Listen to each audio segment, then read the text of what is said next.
Tara guys, gawa tayo ng sipu egg. Naglagay na ako ng mantika. After a minute, lagay nyo na yung spam.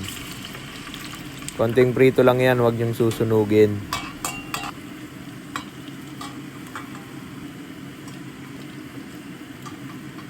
Lagay nyo na yung hipon. Ganon din sa hipon. Madali ang luto lang yan, huwag nyong susunugin.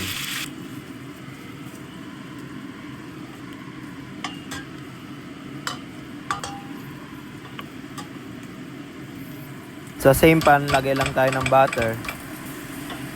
After nun, lagay natin yung garlic. After ng garlic, lagay naman natin yung sibuyas.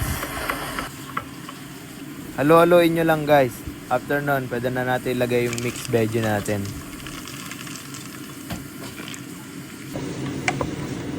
After ilang minuto, lagay naman tayo ng evaporated milk.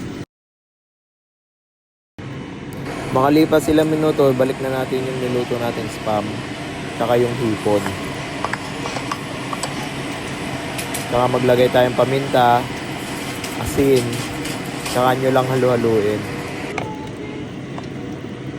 After ilang minuto, ilagay na natin yung heavy cream natin.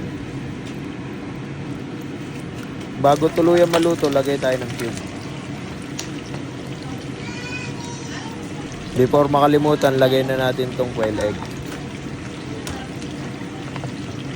Kunting minuto na lang, pwede na yan. Ito na, after hanguin, lagay tayo ng dahon na legal. Kain!